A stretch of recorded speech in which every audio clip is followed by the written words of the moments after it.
Hello, this is Kalen from Mind Builders. I'm here with my mother, who is one of the best cooks I know, and I've got a few questions to ask her for this Hi. interview. About how old were you when you first got exposed to cooking or started cooking? Well, I think children are exposed to cooking from the time that they're born, or if not cooking, then how families provide food for them. So maybe you're a family that does a lot of takeout, but you're still, as a child, even though you may take it for granted, exposed to how your family provides food. So my family growing up, when I was a small child, my mother was very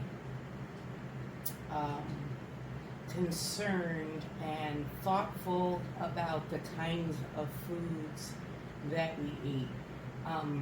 It was the 70s. I know, it's a long time ago. It's the 70s. There's a lot of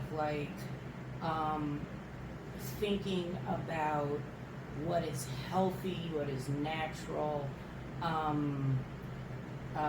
While she certainly was not a hippie, there were a lot of hippies around at that time who were very much like, back to the land, grow your own food, processed is not good for you, and she was very aware of that and thinking about that, even though she was not necessarily someone who was visibly of that part of the culture. So growing up, there were a lot of things that, and also the other piece of it is what they had money to do. My family did not have a lot of money when I was a child, and cooking your own food is an investment of time, but it's much less expensive if you do it correctly. And so my mother was very thoughtful about what we ate, whether it was healthy for us, and how much things cost. So we did not eat out at all, hardly. And also at that time, I grew up in the South Bronx. There weren't really places to eat out. My neighborhood had like a pizza place that you could walk to, and that was about it. There really wasn't anything else. And this is the 70s when the Bronx was burning. There was not a lot available in my neighborhood. So pretty much everything we ate, she made. And one of my earliest memories is sitting in the kitchen while she cooked it, whatever it was, and playing with the little refrigerator magnets, and asking her as she was cooking how to spell certain words. We had the little alphabet ones, the little alphabet magnets for our fridge. And my grandmother, for special occasions, for holidays, we would go to my grandmother's house, the family would gather, and my grandmother's, and she grew up in Virginia, and so there was a lot of traditional soul food. That's what I came up eating. Had to be vegetables at every meal. I was a picky eater. I didn't have to eat a lot, but I had to eat everything that was on my plate. I had to have milk with every meal. My mother's concession to this was that it was allowed to be chocolate milk, and I remember getting the Ovaltine powder and stirring it into my milk. If I was lucky, there might be Nestle's Quick powder that I could stir into my milk, or Hershey's chocolate syrup. That was like, we were living large if I got Hershey's chocolate syrup. So, like, there would be at least 2 vegetables at every meal. I had to eat salad with dinner every day. Could not skip. She was very concerned that we ate healthy food. You mentioned your mother and your grandmother cooking a lot. Were they the ones who taught you? Yeah. So, I think I figured out pretty quickly that if I wanted to be able to eat the things that I wanted to eat, I was gonna have to learn how to make them. And so when there were recipes that I liked, I would ask my mother how to make things, and I think that started probably pretty early.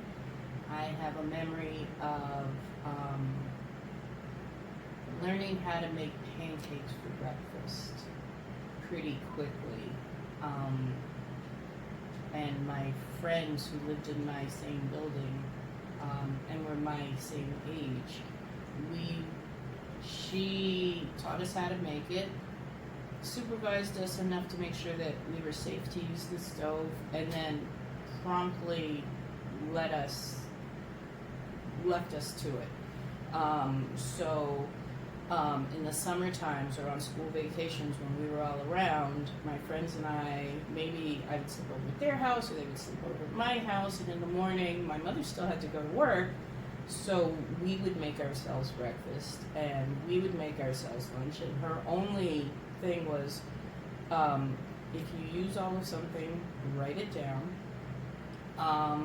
so that we have a shopping list and we're not stuck without things, and clean up any mess that you make. Do not leave a mess for her. And that was her only concern. And in retrospect, looking back, it's because she knew that there were only so many things we could make with the ingredients we had in the house. So that's how my cooking started. Cooking so that I could eat the things that I wanted to eat when I wanted to eat them. And also because she did not have money to give me, so if she was at work all day during the vacation and I was hungry, I had to feed myself. And again, she just made sure that I was safe to use the stove, I wasn't going to burn the house down, and I wasn't going to leave a big mess for her. And here, also she made sure that I knew how to read a recipe and figure out from reading a recipe, could I make this? What was it probably going to taste like? Being able to look at a recipe, look at the technique, think about what it's going to taste like in your mind, which not everybody can do, I realize now as an adult, and cook. She taught me to cook. Are there any recipes that have been passed down through the family? I think every African American family has a macaroni and cheese recipe, and including my own. My grandmother made macaroni and cheese in a Corningware Pyrex dish. It was square, it was deep, it was white, it had little blue flowers. If you look it up online, you can see Corningware Pyrex. It's like one of their patterns that they made a lot. It's very nostalgic to me to look at that dish, and I can think about, she made that macaroni and cheese in that, and she made candy yams in that, my grandmother. My mother might be the only black woman alive who does not like mac and cheese. She makes it, but she does not, she's like, it's all right. And I'm like, the rest of my family is like, you can give yours to the rest of us, we'll eat it. Especially milk. Especially Malachi. What has happened over the years is my sister, one of my sisters and I have taken that base macaroni and cheese recipe and transformed it into what we like to cook. And my sister's recipe is, please don't tell her I said this, but I think it's over the top. She goes all out on hers. We have some things in common. We both use low, flat glass dishes to make ours. But my sister's point is everybody likes the top of the mac and cheese. Why not make sure that there's as much of that as possible? We've transformed it. I think my grandmother would still enjoy it the way we make it, and the base of the recipe is absolutely hers. We've just expanded it and changed it. I think traditional holiday African American foods are the things that are the most meaningful and nostalgic to me. My sister makes my grandmother's oven baked chicken. I make oven fried chicken. I misspoke. I make greens the way my grandmother did, with some changes. We make mac and cheese. My grandmother didn't often make ham. I only make it once a year, but I think I might be the only person in my family that makes it at all. The foods that you eat at holidays, when everybody's together, those are the ones that tend to have the most meaning. And I think it is, especially New Year's is coming. New Year's is super traditional for African American families. There are things you must eat if you want your year to go well. My mother tells a story about the time that, let me go back. The things that you must eat at New Year's to have a good year. You must have black-eyed peas and rice. Some people call it Hop and John. That's for good luck. You don't eat that, you do not have a lucky year. You must eat some kind of greens. That's for money. You don't eat that, you want to be broke. Nobody wants that. You must eat some kind of, I won't say some kind of pork. In my family, the tradition was pig's feet. I don't like pig's feet. For stamina, and it took me a long time to think about why that would be. Some people have chitlins instead. I don't like chitlins. We don't eat that. But again, it's a thing that you would eat at New Year's. And again, it would be for stamina and good health. And why these things for stamina and good health? And finally, what I came to my thinking on this, and this is pure speculation on my part, I really feel that if you are a people whose holiday food are the feet of a pig, or the innards, the guts of a pig intestines, chitlins, it is the part that nobody else wants. This is what they gave you to celebrate. This is your celebration food. And we as a people took those leftovers and made something delicious. We transformed it. It transcended. We made something out of nothing. And we survived, and we kept going. And if you can do that, that is stamina. That is going on. Do you want some tissues? I'm good. Thank you. All right. My mother, however, is a vegetarian. And has been since I was a kid. But every single New Year's, without fail, she eats some pig's food. And the reason for this is, the one year that she said, I'm vegetarian, I'm not eating no pig's feet. She was a teacher, she's retired. She got the flu from one of her kids and was sick for like a month. It was bad. And after that, she's like, never again, I'm eating. And that is the one thing that the one time of the year that she eats meat. And she does not miss. We have also, going back to foods that you have to have on New Year's, we have also adapted in this family that you have to eat cornbread for love.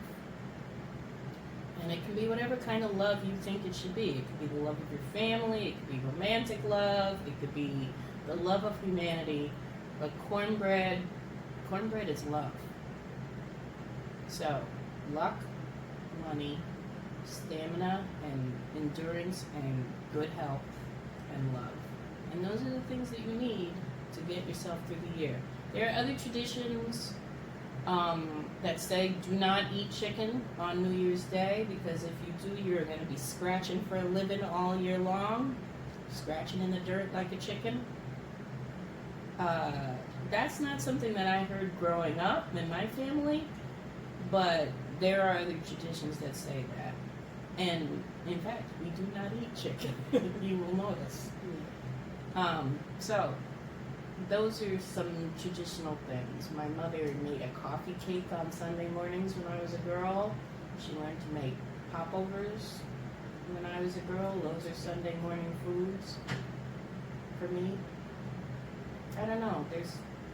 There are a lot of food holds memory, so there's lots of things out there. All right. What's your method of documenting recipes? Is it different from the people who taught you to cook? I never saw no, I can't say that. I rarely saw my grandmother cook from a recipe, only when she was baking. Everything else that she made came from her head, which made it very hard to get recipes from her. When you would be like, hey, how'd you make that? Her lemonade was so good, and it took me 3 tries to get the full thing, because there were all these little secret tips and tricks that she didn't even think about. She just did it. And, oh, you have to leave the lemons out. That's why yours doesn't taste right. You have to leave them out to come to room temperature. If they're cold, they're not going to give you enough juice. You didn't tell me that the first time. Oh, yeah, you got to roll them. You got to roll them. And then slice them real thin and sprinkle some sugar over them and let them sit in the sugar for a while before you... If you don't do that, you don't get the flavor. You didn't tell me that the first 3 times I asked you. She used to make Parker House rolls. Her rolls were so good. I have her recipe and I still cannot get it. It does not taste the way it tastes in mine. It's good, but it's not hers. I don't know what's different. But again, every time I made it, it was like, oh, yeah, that water, I know it said lukewarm water, but that water that you used, it must have been too hot because your yeast didn't do the thing it needed to do. Well, how do you know if the water's too hot? It should feel warm to your pinky, but not your other fingers. Was that in the recipe? It was not. You have to talk to the people who are... For cooking like this, you have to talk to the people who are doing it while they're doing it, because there are things that they are doing that they are not even thinking about, that if you ask them to write it down for you, it's not going to be there. You have to watch them make it. Also, because for a lot of these things, they're adjusting on the fly. Oh, I'm making this, and it turned out that the pepper that I was chopping to put in, it's not quite big enough, so I'm going to adjust. And it's like the recipe says 1 pepper, but you just adjusted, and that is not there. There's a lot of... You get good at things by doing them. And the connection, how are they thinking while they're doing this thing? You don't know. It's not going to be on the page. So you need to do it. How do I document?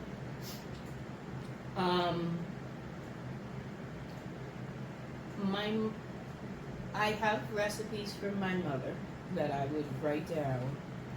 As I said, she taught me how to cook. She didn't teach me recipes. So I understood how to follow a recipe. And when I went out into the world and I would taste things, I'd be thinking, how did they make this? What is in this? What do I like in this? What tastes good in this to me? What doesn't taste good in this to me? And thinking about it. And so, and also, my mother and my grandmother did not have access to the internet in the same way. My grandmother didn't have access to it at all. And my mother does not trust technology in that way. And also, by the time the internet came along, she was pretty set in her ways, so she was only making the things she was going to make. But I can now look at a recipe from the internet and say, okay, I'm going to make it the first time. This is another trick from my other grandmother. The first time you make a recipe, first, don't serve new recipes to guests. You don't know. It might be good, it might not be good. Second, the first time you make that recipe, make it the way it says on the page, even if you think there might be a problem. Because you want to make it for real and see where you want to change it. Oh, the technique says to do this, but no.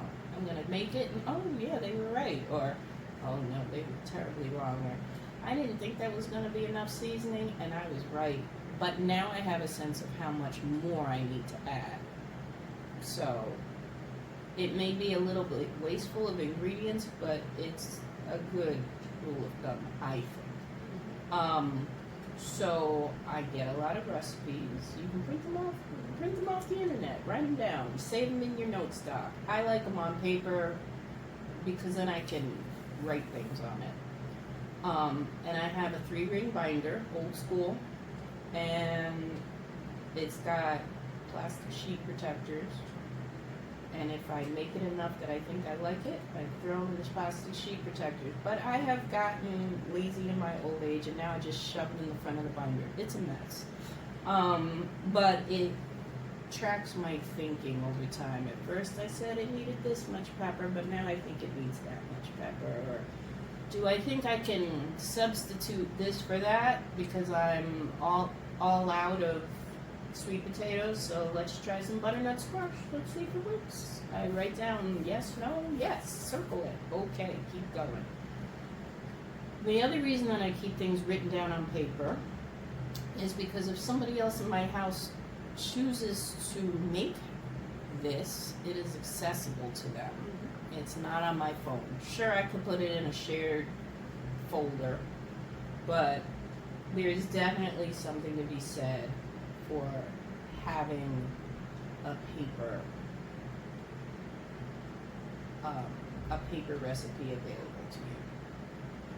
That's how I keep my stuff, All right. such as it is. All right. Thank you so much. You're very welcome.